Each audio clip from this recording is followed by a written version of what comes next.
If your business still depends on you to function, then you don't have a business, you have a high demanding job. Today, we are talking about owner dependency, what it looks like, why is it so common among franchisees, and why growth without addressing this problem will make the problem a lot worse. This is not about working harder. It's about whether your business can operate and grow without you being at the center of everything. So let's go ahead and get started.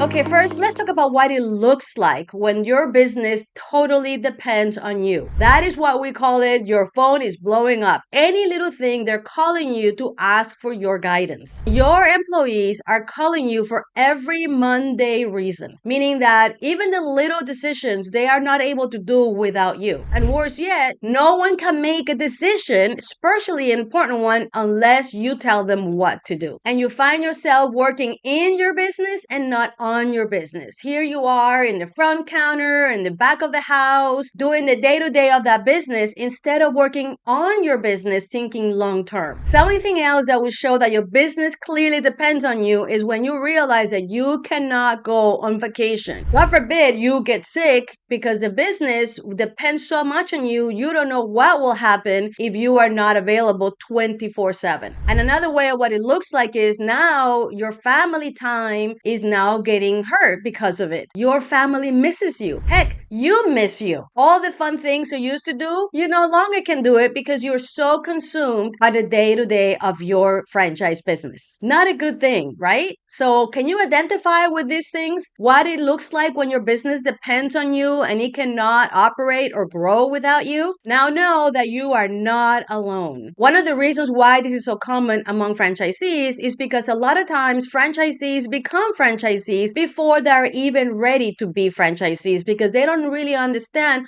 what they're getting into. A lot of the times they think that the franchisor is going to give them everything that they need to be successful and be able to achieve that time and financial freedom, and that is not the truth. Also, a lot of franchisees do not have prior small business experience. And notice that I say small business experience. It is not the same to work in a big corporate office where you have a lot of people and support versus being a small business owner when you are everything to that business, especially at the beginning. And so if you don't have that small business experience, then it is very hard to be able to do it, and you end up learning as you go. Because you don't have that small business experience, you have not learned how to delegate the responsibilities that you start doing as a business owner at the beginning, because eventually you should be delegating that. But if you don't have the skill of delegation, how are you supposed to do that, right? And so this is another reason why this is so common among franchisees. Another reason is because they do not know that this is not the way they're supposed to be. Here they are stuck running the operations of a franchise, and they look around and say, well, this must be normal because I just don't see any other way out. And so because they think that's normal, they just get stuck in that mode of doing all the time and the business depending on them. Then another reason why this is happening is because these franchisees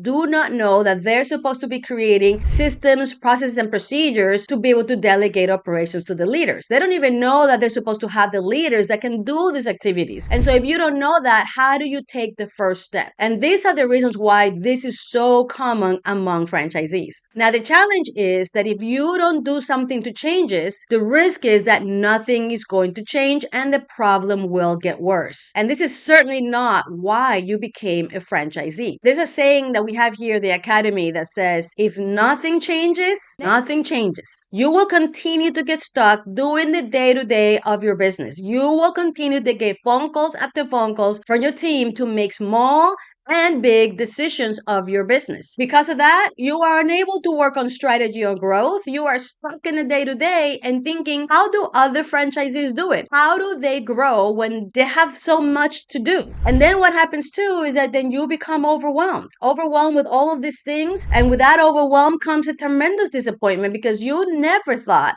that being a franchisee was like this. You really truly thought that investing in a franchise was finally going to give you the time and financial freedom that you used to have, that you did not have when you were in a 9-to-5 job. Sadly, here's where a lot of franchisees end up realizing or thinking, I made the wrong decision. I thought franchising was for me, and it really isn't. This is not what I thought it was going to be. So here they are, having invested so much time, money, and effort to be able to achieve this dream of franchising. And here we are realizing that this dream is actually a nightmare. And then comes the last step for those franchisees that do not hold on until things get better. And what happens is that they end up exiting the business, whether they close it or sell it to someone else at pennies on the dollar, because they thought that this was the wrong thing for them. And they do this before they realize that the fix is actually simple. So as you think about your business, ask yourself this question. What actually happens in your business when you step away? Not for a day, but for weeks or maybe even a month. What do you think would happen if that was the case? For some of you, the thought of that just puts you into a panic, right? And that is the problem. It should not be that way. However, owner dependency does not resolve itself. Either it gets addressed immediately to change that, or it will leave you stuck with one unit, or worse yet, exiting the business altogether. So the answer to this question will tell you a lot about where your business is today and whether you want to stay where you are or make a change. So if today's conversation make you really take a good look at your business and maybe inspire you for action, you might want to subscribe to our channel, because we will continue to have conversations like this that hopefully will help you